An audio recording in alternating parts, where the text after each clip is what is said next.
Good morning once again. It's your boy Wild Wayne with more real talk. And today we have author Tosha Mills. Over the summer she came out with her new book. It's called Mama, I Should Have Listened, A Voice of Pain and Power. And this is based on a true story. And I have her in studio with me this morning. Good morning to you. Good morning, Wayne. How are you? I'm good. We happened to meet at a friend's publicity event. And ended up having local ties like you so often do in New Orleans. Yes. But let's talk about the book, man, because I think this is going to hit home with a lot of people locally, especially since we're in the city that has the most incarcerated people in all of the world. Yes. The state with the most incarcerated people in all of the world. And we just can't arrest our way out of these problems. I think sometimes we got to go a little bit further down to the root source. And some people have similar stories, and some people have unique stories, much like your own. So I know a good bit about this via what you told me, but I think it's best heard from yourself. So once again, good morning. Good morning. I'm here to talk about my book, Mama, I Should Have Listened, A Voice of Pain and Power.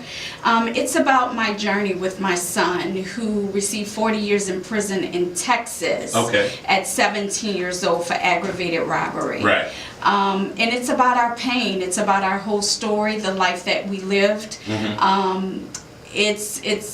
He was a musical genius, a rapper, and a writer, an actor. Had just done a commercial with Michael Jordan 2 weeks prior to going to Texas to follow behind his dad, and here we are today. So this book is about our journey. And I think this is an important story because I think when we first started talking about it, we kind of bumped heads a little bit. And I was like, these kids that are having these tough lives and yada, yada, yada. And you're like, well, it's not always the case.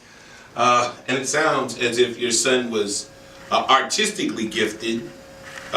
He was well educated. Yes, went to St. Augustine High School. And you're a businesswoman. I am. So it's not like he came from the hood and a missing mom and a deadbeat dad. It wasn't none of that. Well, I'm not going to say not a deadbeat dad. Come on. Well, I'm not going to say it. I got to fight with the fellas, but nonetheless. But I'm sure it wasn't the dire situation that a lot of our kids go through, where it's almost, unfortunately, a natural progression, especially with the school to prison pipeline. Right. This was not the case with your son. Not at all. He was raised in a great environment, very solid, a very good environment. I have 3 other kids, so I'm raising 4 African American boys, all doing great, proud of them all. However, there was something missing, and you will read about that in the book. He was missing his father. Okay. I was a teenage parent when I had him, and his father was not in his life. Gotcha. So he probably would see his father once every 2 or 3 years. And as he started to get older, his father started to come back into his life. So I think it's a combination of learned behavior and also choices and generational curse. So you say his father was not there for a good portion of the time. Right. But you were. I was there every day. And you put him in programs. I did. And he was at a good school. Yes. A very reputable school locally. Yes. So what happened?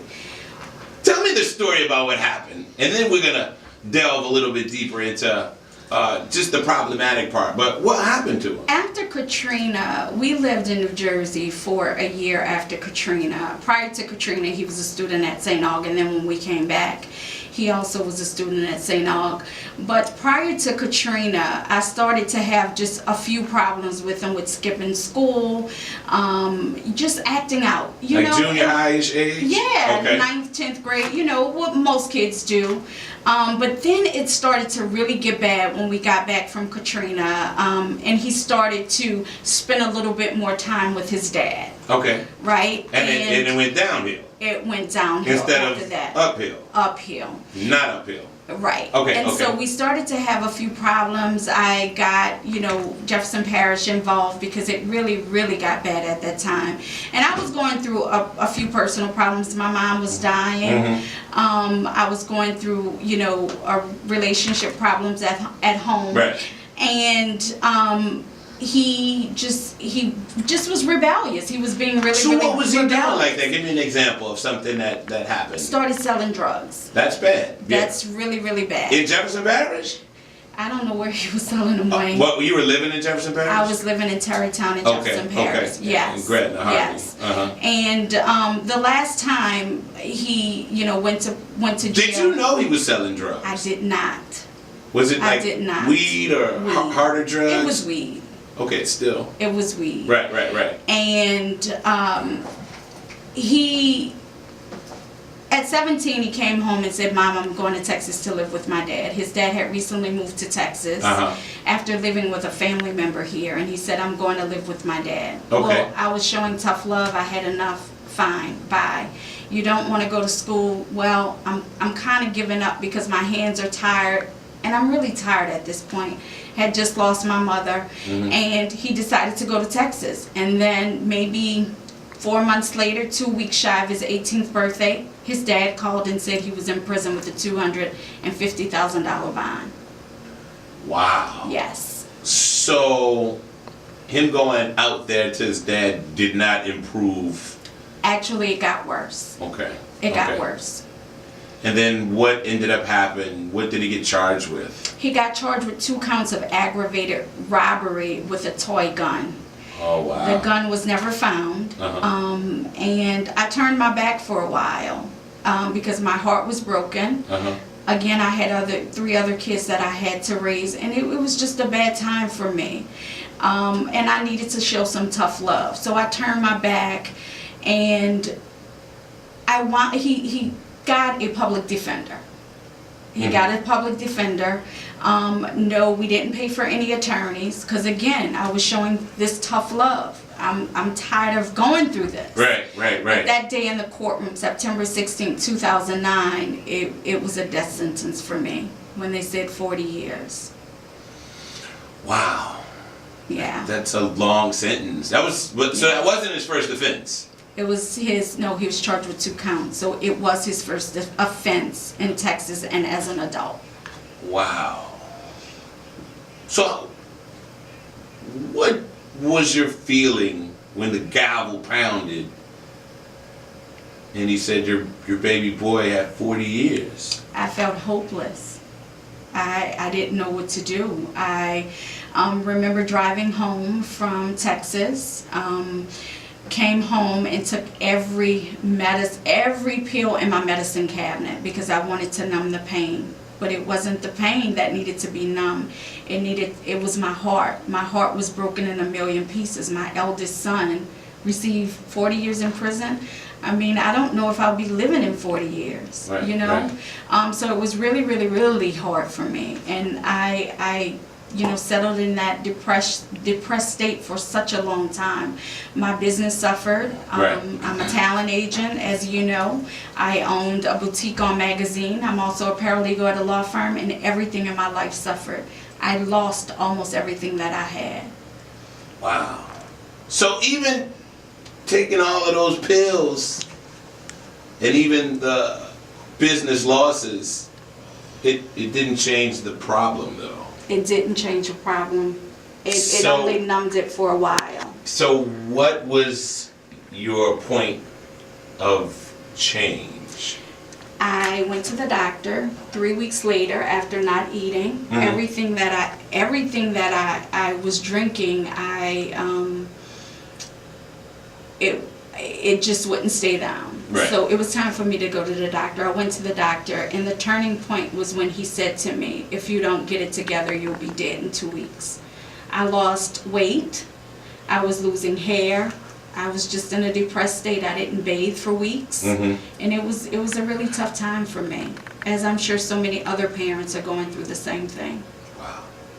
Okay, we're going to take a short break right here, and when we come back, let's talk about the turnaround. And I guess your plan of action to make your son's story an inspiring story for other parents and maybe other kids that were not doing the right thing.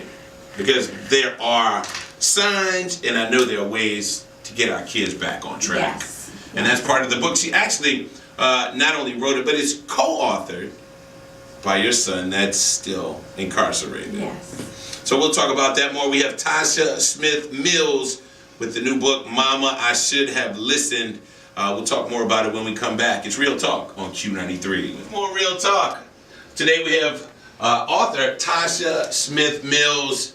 She has the book, Mama, I Should Have Listened, A Voice of Pain and Power, which is in bookstores all across the country, Barnes & Noble, Books A Million, Amazon, as well as her personal website. But when we left off, we're talking about that dark place that you were in after your son received 40 years in Texas, and he was just, what, 17 at the time? He went in at 17, right, but he received the time at 18. Now, how long has he been incarcerated at this point? He's 26, so 9 years. 9 years, 9 yes. years. So you were at a very low point when the sentence came down.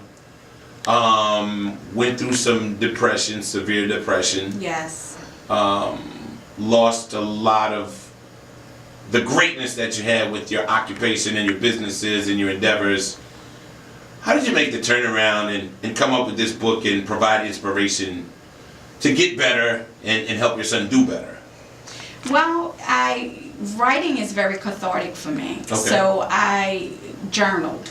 Mm-hmm. Even though I was depressed, I journaled. So did the journals become the book? The journals became the book. Ah, okay. But the turning point for me was, I remember I was walking on the red carpet with Jason Mitchell.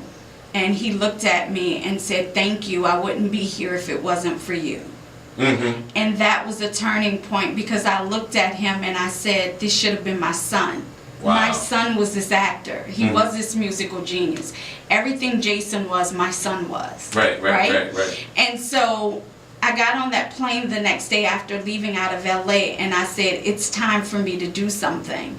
So one of my actors, Jack Willem Fleming, and I started touring around the city. Right. We landed in Shreveport because she was Jason's acting coach. So we were a team. And they had this guy walk in, and he said, I don't have a monologue, I have a story. And he said, I've been following you. I'm from Holly Grove. I'm from the same hood as Jason. And if you can help him, you can help me.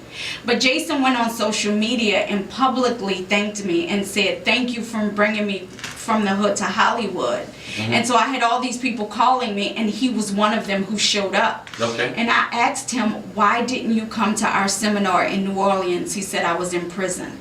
And he said, I followed you. I took a chance in taking someone's license plate off of their car. My friend did that and put it on my car just so I wouldn't be stopped. Wow. And at that turning point, I got in my car and I told my husband, it's not about the agency anymore. It's about purpose. So that pain was turned into purpose for me. Okay. And then you started taking the journals and making them into this book, yes. So you could provide some help for other people? I wanted to provide help. I didn't want mothers to go through what I went through. Mm-hmm. I didn't want their kids to go through, because sometimes you have to give kids an opportunity. Gotcha. And my son said, Mom, a book is good, but you're going to have to go and pull them off the street. Mm-hmm. And so I knew at that point that's what I needed to do. Right. The pastors can go into the prisons and they'll listen to them, but are they really hearing them? So I knew that this book would be a great turnaround for everyone. And right now I'm working on an educational piece that I can take into the schools, juvenile detention centers, and the prisons. And I'm fostering a team of individuals to teach children that they can nurture resilience, ignite intellect, and overcome any obstacles that they face in their lives. And we'll be doing a huge teen summit that I want you to be a part of, Wayne, because I'm on everybody board. knows you in the city. And we're going to showcase talents, and not only the talents of celebrities, but we are going to bring the celebrities in. And I want to give these kids hope, because hope is a choice and not a feeling. Okay. It is as powerful as any medicine prescribed or procedure performed. So that's what they need right now. These kids need hope, and they need to know that someone loves them. So, is your son in a better mental place now? I know it's always tough being behind bars. It's never, I don't think any man, period, should ever be behind bars, regardless. Unless you do something horrific, obviously. But, where is he mentally now? You know, it's prison. So Yeah. I'm going to just lay it out there. I mean, you're in a 6x9 cell. Right. So I want to give people a visual. I want to give these kids a visual. Because they may not listen to their mothers, or they may not listen to their fathers, or even teachers, but they need to listen to someone who's there. Right. So in this book, my son writes about his journey.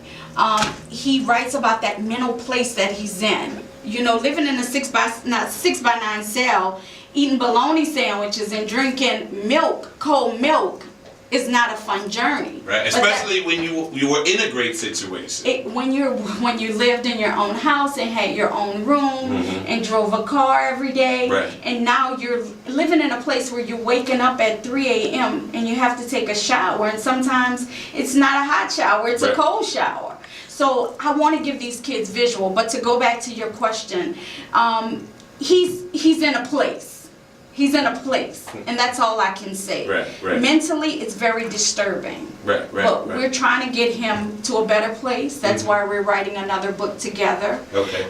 We're going to be doing some plays, and we just want to speak to kids and their parents around the world, because there are some things that I probably missed that could have prevented this. Wow.